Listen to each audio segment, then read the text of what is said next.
So we are going to get started here. I am excited and delighted to introduce our guest speaker for this month, Tamar Bibbs, and she is an experienced adjuster as well as other business ventures, and she's going to tell us all about that. And Tamar, just to let you give you a little background, Be a Change Claims Adjuster community is a community that I created for new adjusters. So many of them have so many questions, and it's such a large learning curve in this industry. So I created this just for them, and this is one of the benefits. So I appreciate your time and your expertise. Oh, thank you so much. I've been here and feel that. Right. So this is my favorite question I'm going to ask you, and then I want you to just kind of, talk about yourself, and then I have some questions that we're going to cover. So Okay. this is a question that it's like highly rated on like YouTube and TikTok, and here it is.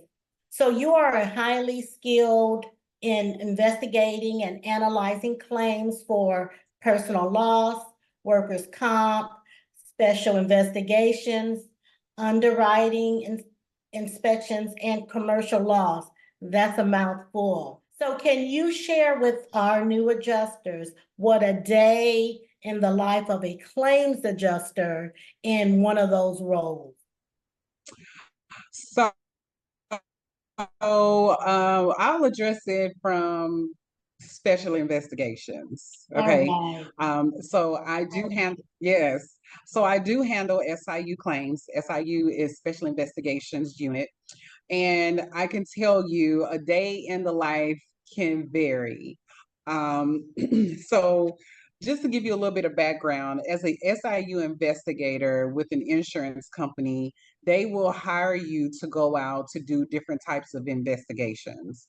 And those investigations can range from car accidents, they can range from slip and falls, they can range from missing persons, they can range from fatalities.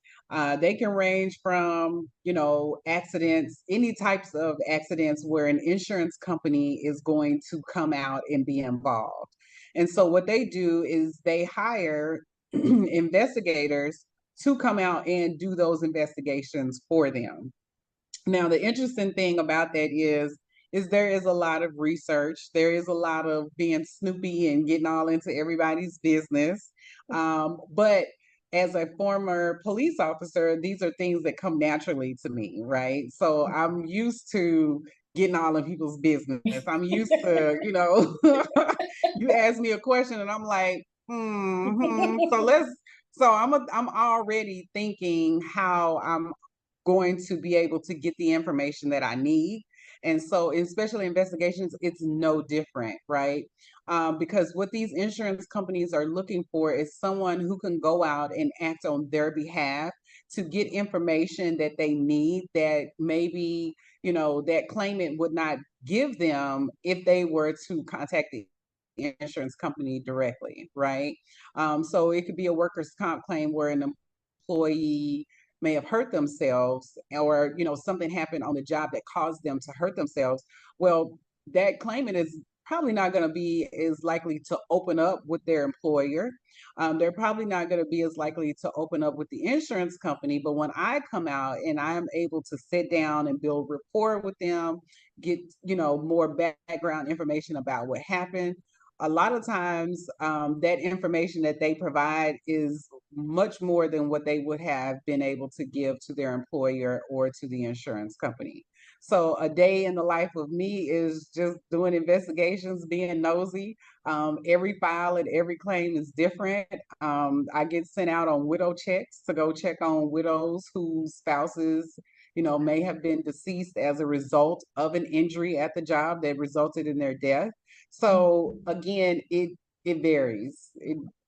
I can be here, I can be there, but the good thing about it is if you're interested in special investigations, this is definitely one of those fields that is wide open. but you have to know how to document that claim. You have to know Right. how to do the research on that claim, and you have to be very conscious of time.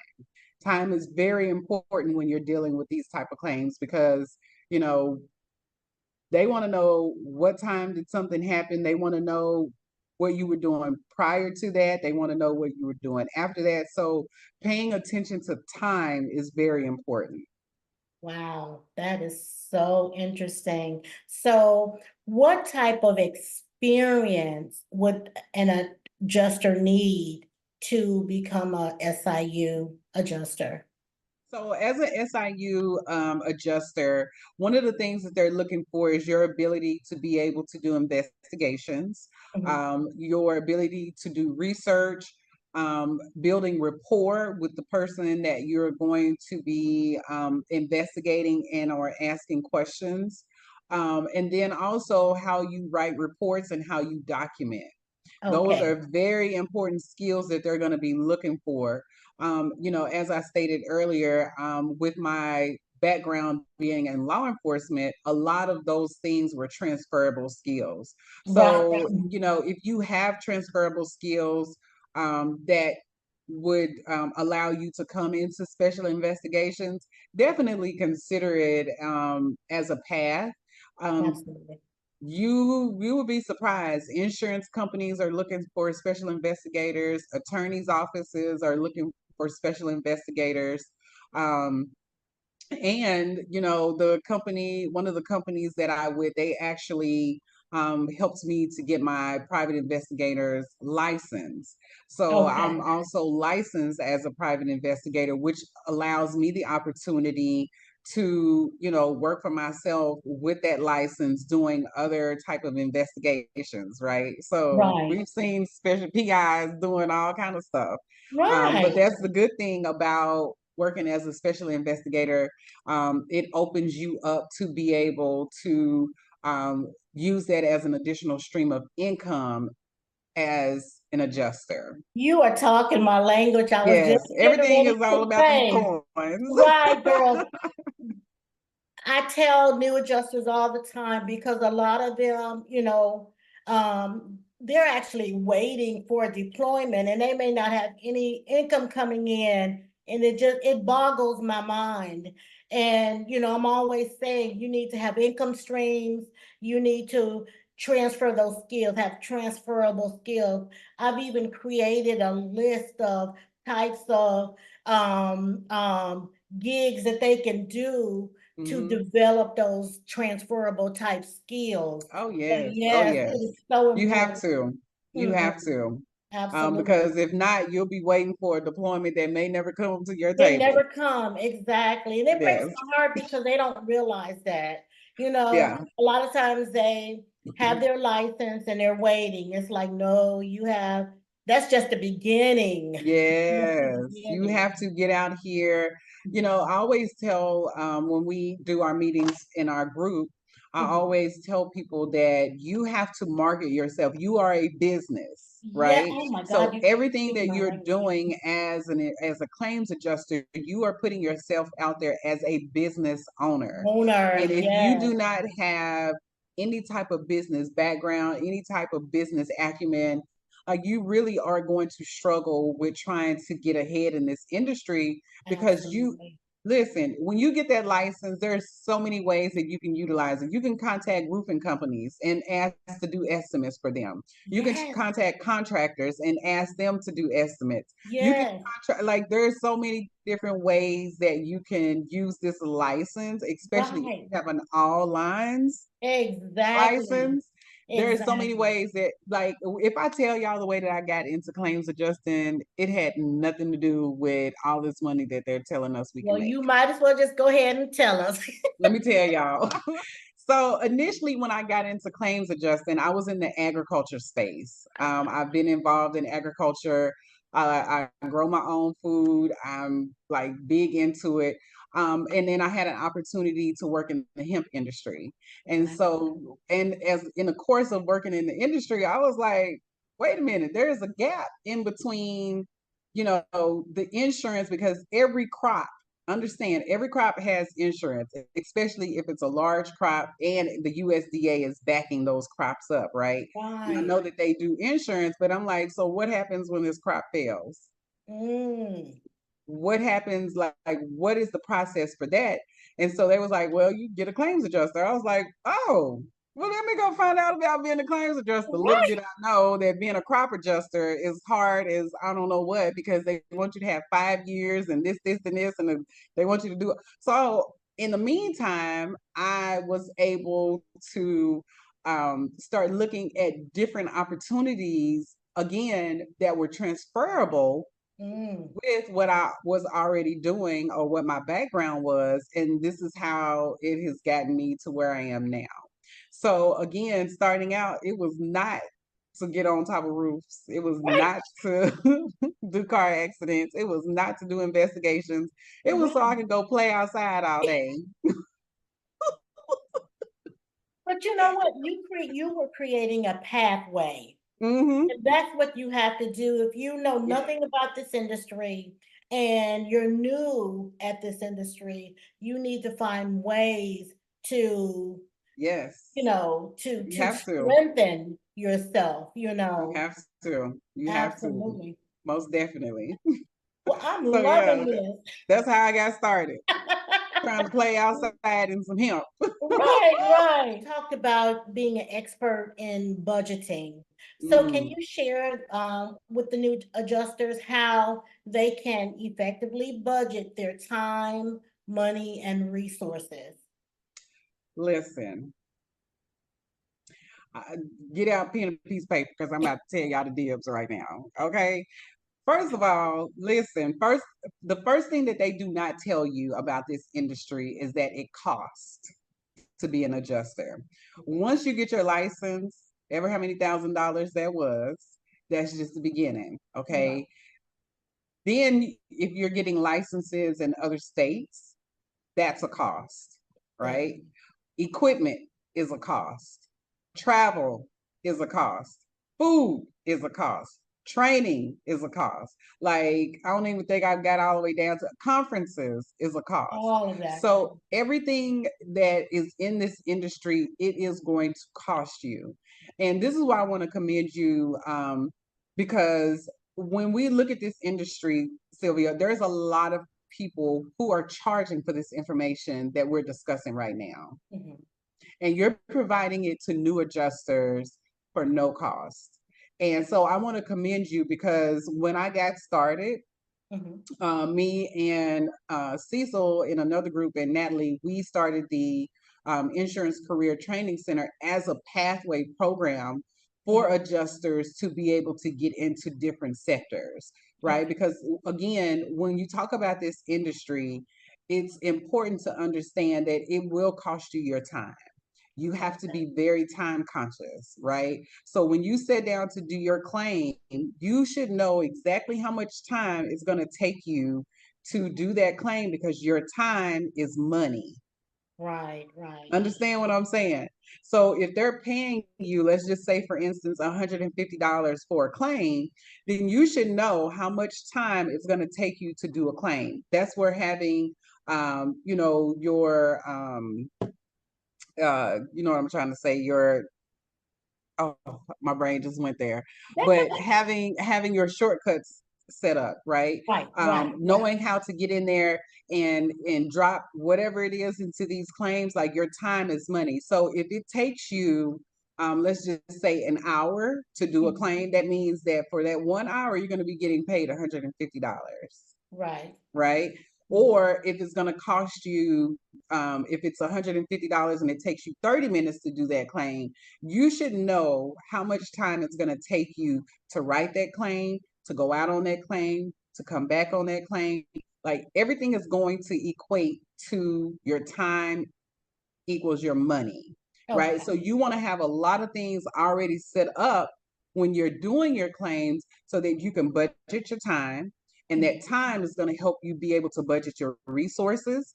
And those resources are going to be able to help you budget your money more effectively, right? Because at the end of the day, the more claims you can do in a 12-hour period, the more money you will be able to make, right? So you Right. want to be able to have those systems and processes set up in place as you're doing your claim, and you just want to just be able to go through there and knock them out, right? Upload your Right. pictures. You should know how long it should take you to upload and label your pictures, your narrative. You should know how long it should take you to be able to go in and document your narrative, your diagram. It should take you a certain amount of time, especially if you already have your shortcuts set up in your claim to Right. be able to just drop and drag, right?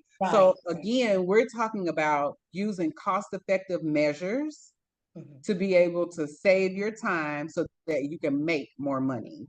Right. Oh my goodness. You're Because a that's where it comes in. That's how you get these coins out here. Otherwise, right. you're gonna be struggling.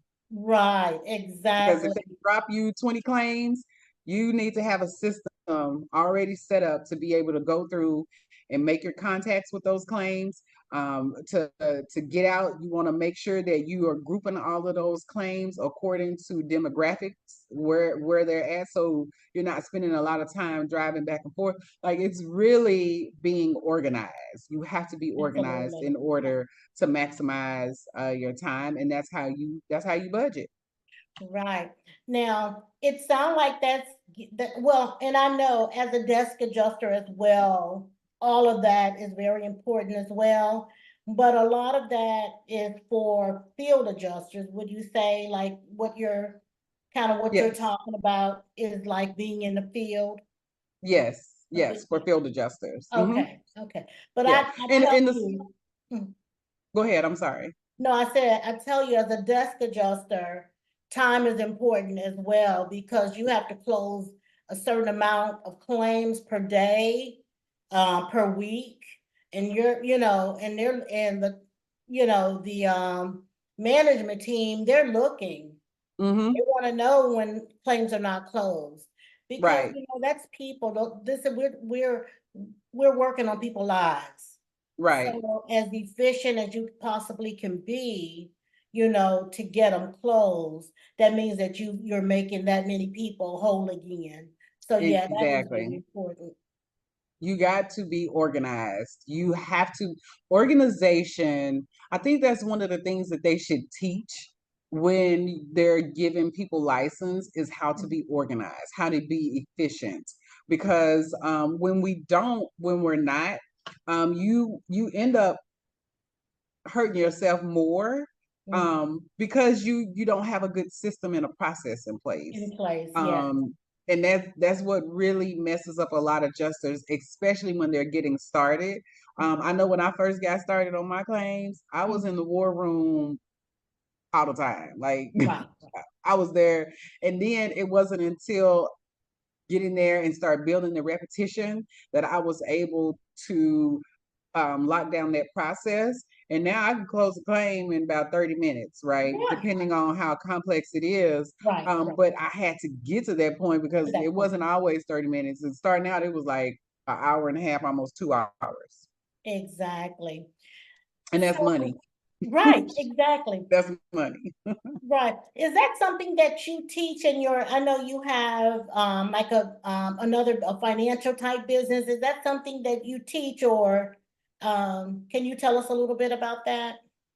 So the financial literacy to obtain wealth, that's Mhm. actually a class that I teach in our group, the Black and Brown Independent Adjusters. Now, I Okay, teach okay. that because a lot of times when we have people who are getting started, Mhm. they really don't know how to budget for this industry, right? Okay. Right. A lot of people don't know that you need to have a lot of, I always tell people, have a credit card with at least a $5,000 limit Yes, available yes.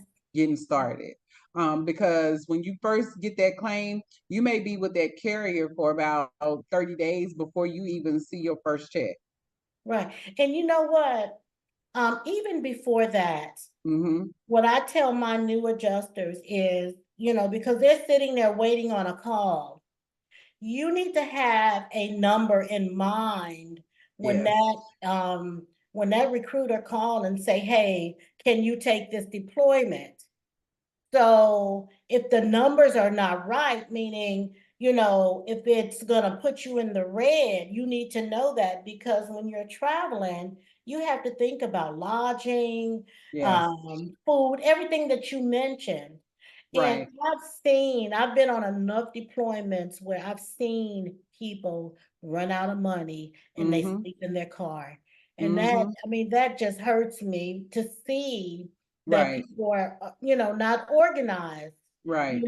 so it does happen. And, you know, it's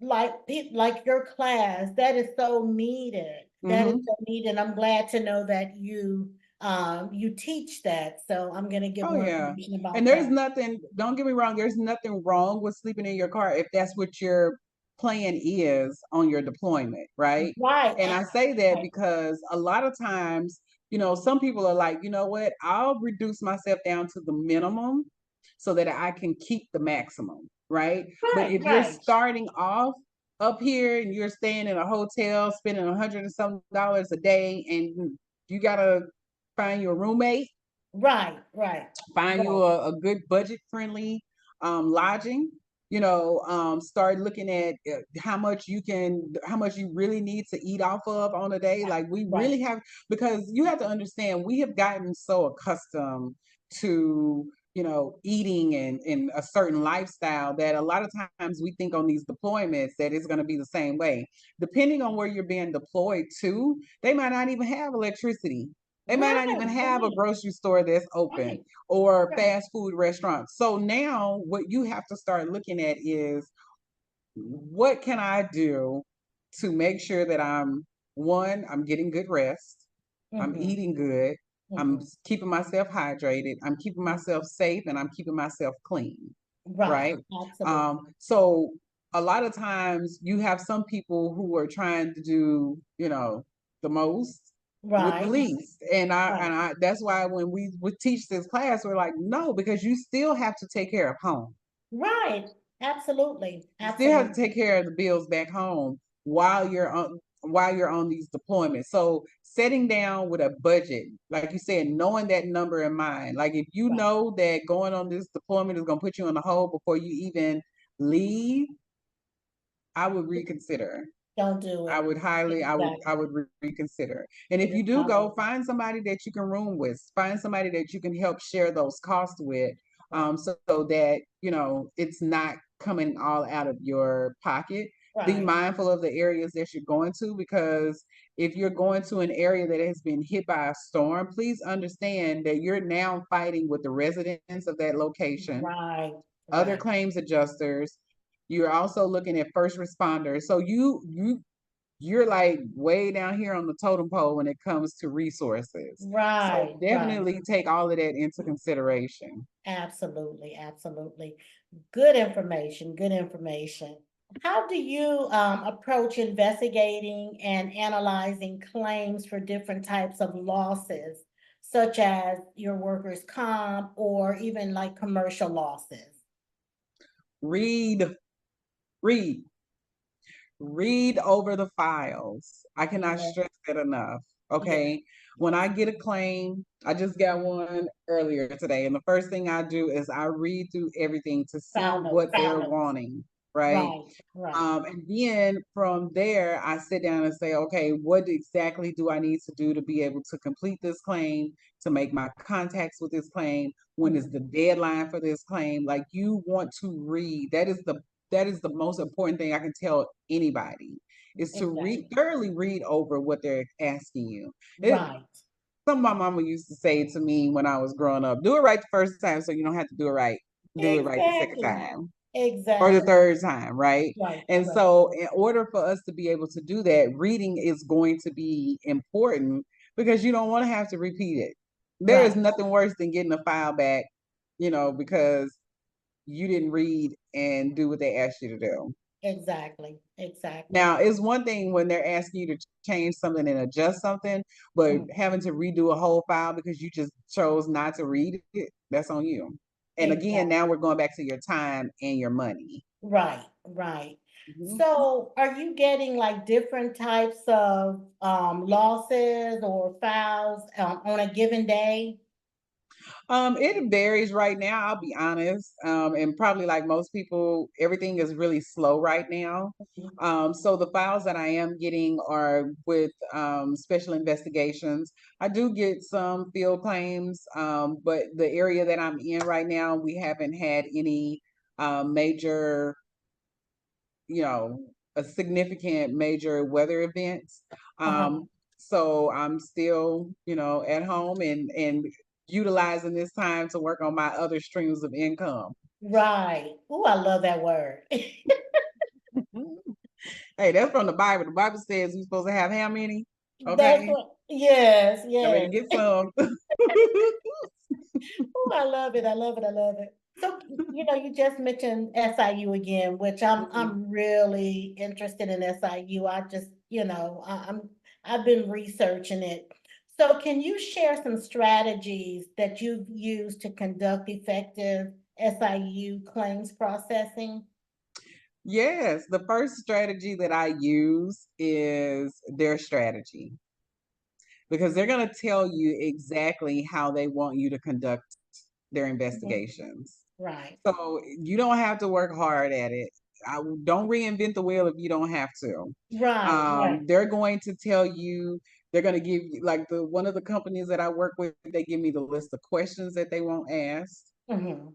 right? They give me, the different reports or the Lexus reports for me to go in and find the Okay. people. So again, once you get with a company, they're going to give you the resources to be able to use.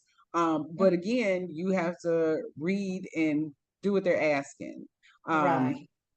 but for special investigations, the main thing I would say is just learn how to build rapport with people, right? Mhm. Don't come off as, tell me what you was doing on Friday at 1 o'clock. You wouldn't even want to answer that question, Right, right? right, So right, again, so how do you expect somebody else to want to just give you information, right? right, So I just make people want to give me information, right, right? right. So, Sylvia, how are you today? I am doing wonderful. Good. You feeling all right? I Good. So it's learning how to ask questions that am. give a response Right, versus yes or no. right. Right. So Sylvia, I understand that on last Friday you were injured at work. Tell me how your day started. You see what I'm And saying? So yeah, it's yeah. all in how you approach it, right? Versus, were you at work on Friday? Well, yeah, I was at work on Friday. And I'm You stopping right there. I'm not right, giving you no more than what you're right, asking. But if right, you make it where people want to divulge the information, where people want to talk to you can get anything you want. right. And it sounds to me like it's conversational. It's Exactly. And conversational.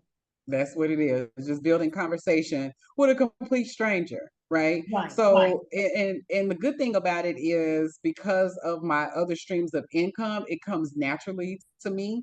I may Mhm, see somebody in the store, your hair is so beautiful. Who mhm. doesn't love a good compliment? Right, right, right. Exactly, So it's exactly. just learning how to be approachable, and then learning how to listen and not listen to respond, but listen to understand.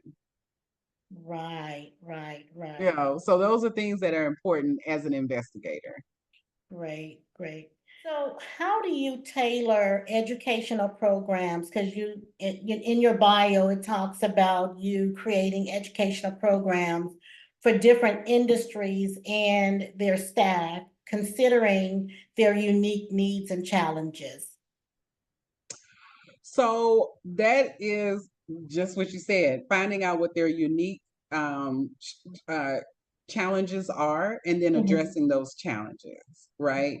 As a business owner, one of the things that I understand is that in order for me to be an effective business owner, I have to understand who my consumers are, what products or services that I offer that can help them. But again, part of that is listening, right? mhm, Or even doing the research to what it is that they're looking for.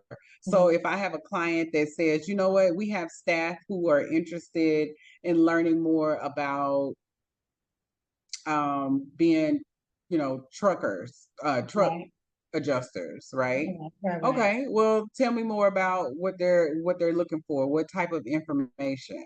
And Mhm. so if there's some information that I don't have, or if I'm not directly accessible, then I reach and get the information. But the main thing is being able to collaborate and partner with individuals who can help with that information. I don't know it all. Like, I will be the Right. first to tell you, I do not know it all, but I can Mhm. find somebody that do. Right. And can you kind of talk about your, I guess this is another stream of income, your educational program, business? So, in my consulting Mhm. in business, one of the things that I primarily focus on is health and wellness. Okay. I believe that our health and wellness is self care. That's health care, right? Mhm. When we don't take care of self, then our health Mhm. is it deteriorates, and it doesn't matter who that is. Self care is as healthcare is so important. It So one is. of the things that I focus on is developing a positive mindset, right? Mhm. And it Mhm. doesn't matter what it is that you're doing, if your mindset around it is not Mhm. good, you're Right, not going to prosper. The right. other thing is a healthy body. Mhm. We don't understand how important our health is until it starts failing us, Yes. and our bodies give us signs and symptoms well before it gets to the critical point. So just really being in tune with our bodies and listening to what our bodies are telling us, and then really focusing on our wellness. How well are we, right? Mhm. So it's one of those things that when we are when we focus on a good mindset Mhm. and we have a healthy body, then that transfers into our wellness. And what I mean by that is, how are you functioning within the jobs and the roles that you have? Right. How do you feel about those jobs and roles that you have? How do you feel about being a mother? How do you feel about being a father? Mhm. How do you feel about the different jobs or the industries that you're doing? Because all of that transfers into what you're doing, right? If you get Right. up every day and you go do something you don't like doing, guess how productive you're gonna be, and Right. guess what kind of product you're gonna produce? Right. Not Absolutely. good. And you're probably gonna get fired at some point because somebody's gonna come to you about it and tell you, Mhm. hey, get it together, or you know, we're not gonna be able to utilize you. And I always tell people that if it's something that you need help with, get help. It Absolutely. is okay to get help. Just get help. Right. I agree. Totally agree with that. And I I'm remember, and just one more thing, because even yeah. in this industry as a claims adjuster, like Mhm. it can wear you down. It can. It You really know what I'm can. saying? Because you're working 12-hour days. Sometimes you're sitting in a seat for 12 hours. So Right. again, your health and wellness is important. You have to get up, you have to get active, you have to find other things to stimulate your brain, because after a while it will wear down on you. It It will.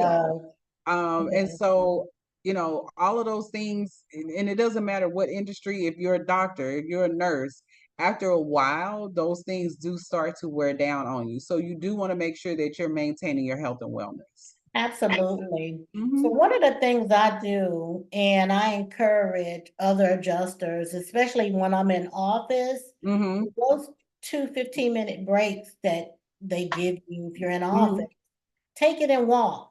I Yes. walk every day. Get you some I walk. sunshine. You Yes. have to. Yeah. You listen.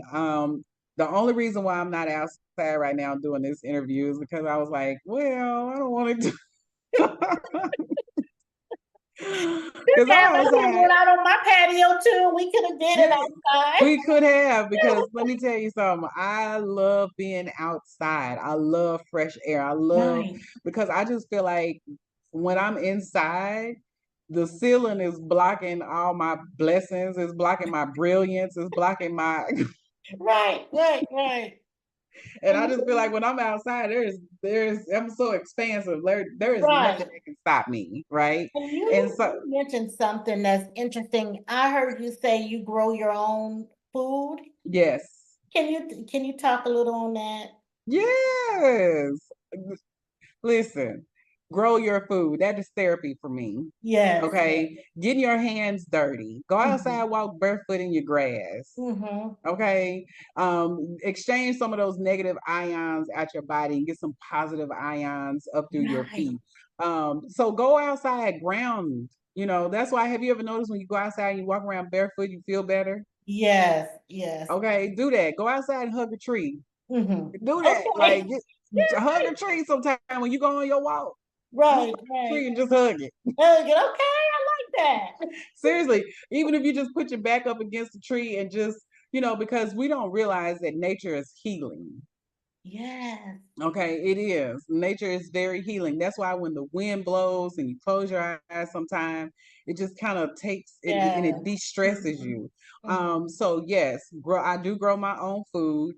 I eat plant-based. So that's part of the reason why I grow my own food. But I do it also because, like I said, I just love growing stuff. I love being able to nurture something outside of myself.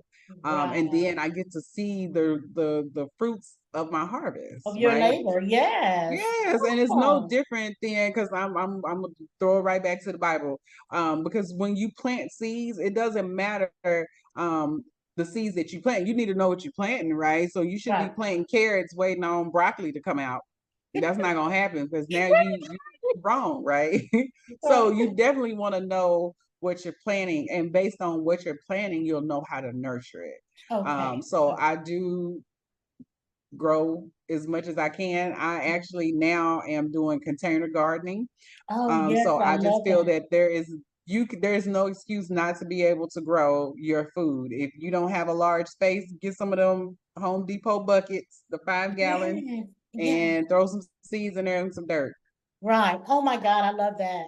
I've Yes. tried growing my own, but I really like the containers. I've seen, Yes. people do, and one of my friends have done that, and I'm thinking about that. I'm Yes. thinking about that. That's your challenge this year. You Mhm. still got time to get some I good stuff do. in the ground. You That's got right. time. That's right. You got So time. Even if I it's a know, tomato plant. Okay. I know, Even and I if it's a love tomato. tomatoes and broccoli, Yes. carrots, everything that you named. I love that.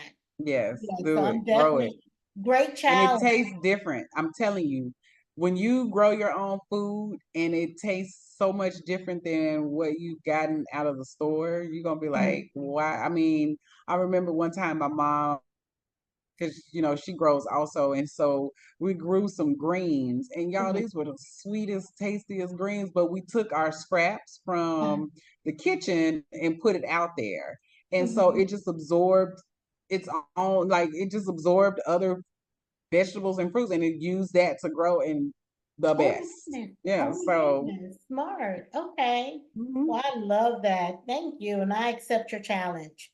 Okay, We are I going to love wrap it. this up. I have just a couple more things I want to ask because Okay.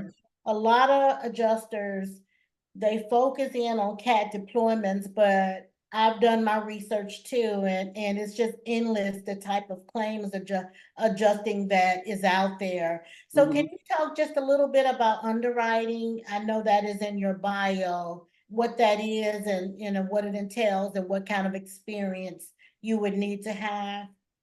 So with underwriting, Mhm. um, the area that I was in underwriting had to do with going out doing inspections before an insurance company would insure a commercial business, or um, uh, if they were reissuing their policies, or if there was a lapse in policy, anything that has to do with the insurance company with a business, they would send me out to go do an investigation or to do an inspection of those businesses. So I would go out to convenience stores, churches, warehouses,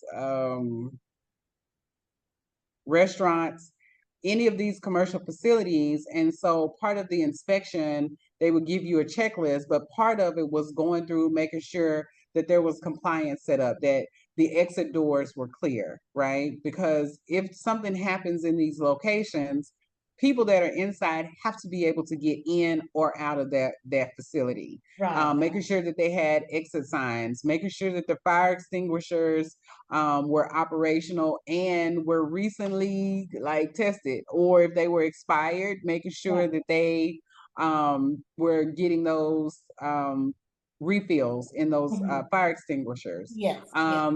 Going out and inspecting the parking lots, making sure that there's not a lot of potholes, making sure that the handicap ramps are there and they had the handicap bars. Mhm. So it just depends on what the facility was and what those insurance companies were looking at. Because again, if let's just say, for instance, if it's a convenience store, right? Most of us go to gas station, we don't even think about it.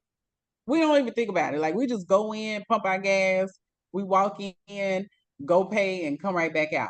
Right. Well, I'm already looking at it from the time I drive into that parking lot. I'm looking for potholes. I'm looking to Mhm. make sure that there's proper lighting. I'm looking to make sure that there's cameras. I'm looking to make sure that the gas pumps are operational like they're supposed to, because I don't want to hear a boom while I'm there. I'm Oh, looking yes. for the emergency shutoff valve. Like, so when I go to these locations, I'm looking at it differently than most people, because again, you're just going in, pay for your gas, come on out, right? So when Right. I walk into that convenience store, I'm looking at the rug, right? Right when you walk in, those rugs that are Trip there, and you will fall. be surprised how many people trip and Trip fall. and fall. Right, If right. there's even a rug there, because again, if it's raining outside, you walk in and your shoes are not slip resistant and you slip and fall, that's an injury, Right, right? right. Again, if I go to the restroom, I want to make sure that it's adequate for people who may have a disability.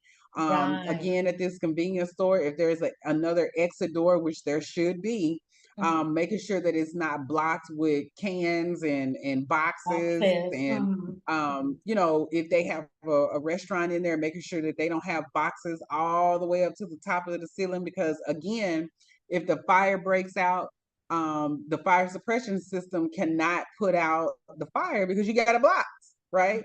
So Okay. when I'm looking at it from I'm looking at it differently than most people do, because again, this is the training that is required into doing underwriting, especially in commercial spaces. Okay. It's definitely a lucrative industry when you get the training to be able to do it. Mhm.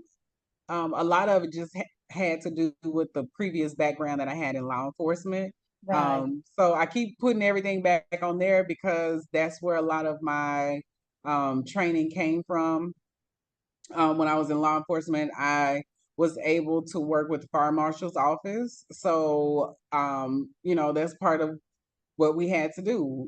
We go out and do inspections on schools, or different facilities or different buildings. So a lot of those skills that I had was able to transfer into the insurance industry.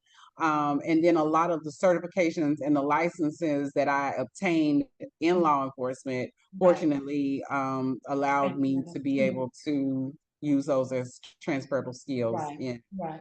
Yeah, in my husband is a retired federal agent, so yes, Listen, I was taking that's our all kind of life. trainings. I was taking, look, fingerprinting and jail, running a jail, like photography, all kind of trainings. I got fire, arson, investigations, like any training that they was offering, You I took took it. it, and look how Yes, it's beneficial. Look how and it's beneficial. benefited me. Right, right, Yes.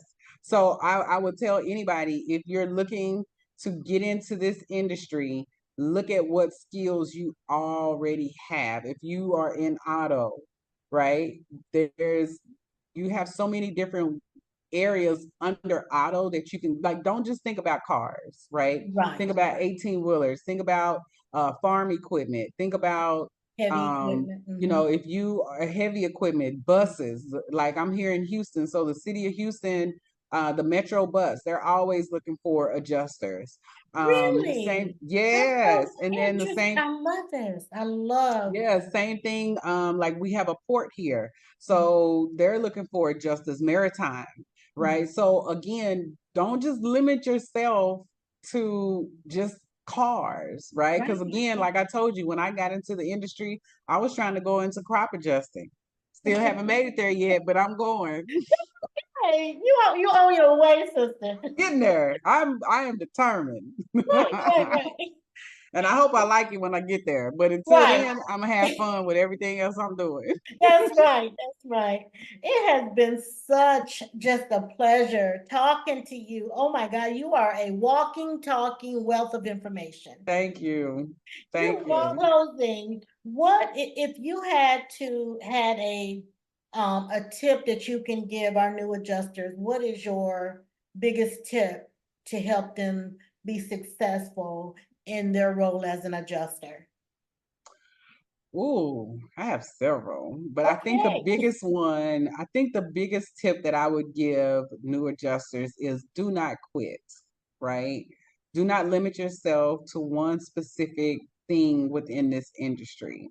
There's so many different pathways that you can take in this industry, but you have to be, open to learning something new. You have to be willing to take a risk on yourself, right? You have to step outside of your comfort zone, and you have to look at yourself as a business and market yourself as Absolutely. a business. And then also develop multiple streams of Of income. income, yes. You talking my language. You got to Mm, have multiple streams of income because I have several.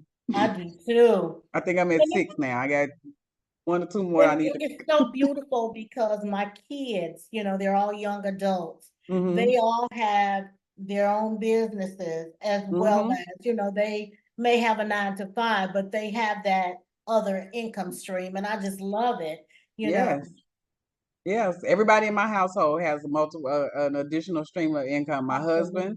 My husband has his streams of income. My son, he's been having his since he was 11 years old. So Right. yes, and that's the other thing. Like, get your children involved. Yes, Get your exactly. children Exactly. involved That's what in we've this done. industry. I'm trying to get mine drone certified, See, and they just so he love can that do, type of, yeah. just so he can go do the drones for me. So I can add that on to my business, right? So now when they need somebody to go do drones, I got somebody. You can hire Now him I to can go contract out. Absolutely. because I'm not trying to Yeah. do it, Exactly.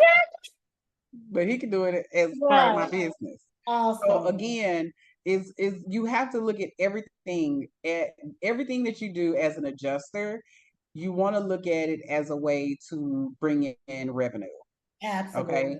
And if you go back and listen to this recording, I've dropped several different ways to make additional streams of Yeah. income. Yeah. Um, even if you are a business owner, right? If you are a true business owner, get into your local city government because once you get certified as a business owner, you can now go in and put bids in for these different contracts that are out there because they are looking for you Right. Right. because they got to have Absolutely. somebody to do these different things on these contracts. So there's Exactly. so many ways that you can, Exactly. yeah, you don't have to work for somebody else. You can be the person that hires everybody else. Right. Love it. Love it. Tamara, thank you so much for your Yes, time thank you. This was and your fun. talent. It really was. I'm so excited about that. I can't wait to get this replay up. Yes, anytime you need me, I'm here. Thank you and have a wonderful Easter. Go and enjoy your night out with your hubby. Yes, it's date night Friday. But this is Bye. what I want to say to one more thing for the adjusters. Guys, listen, this is not an easy industry. Okay, it's not. Anything that you do in this industry is going to require hard work. Right. So don't give up. There's resources out here like Sylvia. Thank you so much because again, when I got started, there was not a lot of resources, especially Black resources, Absolutely. because it was very limited. Right. And so that is what catapulted our group into where we are now. And we're going on 3 years where we've been educating, expanding and growing adjusters in different areas, right? Wow. So keep doing what you're doing. Thank you. Okay. And I'm going to tell you that because consistency is going to be what takes you the farthest. So don't you Absolutely. stop. Thank Don't you. I stop. appreciate You it. keep going. Thank you. Okay. I Because appreciate your believe me, time. these new adjusters need it. Right. Thank Thank you. you. I appreciate it. And I heed everything that you said. Bye. Thank you. Bye bye. Y'all have a good one.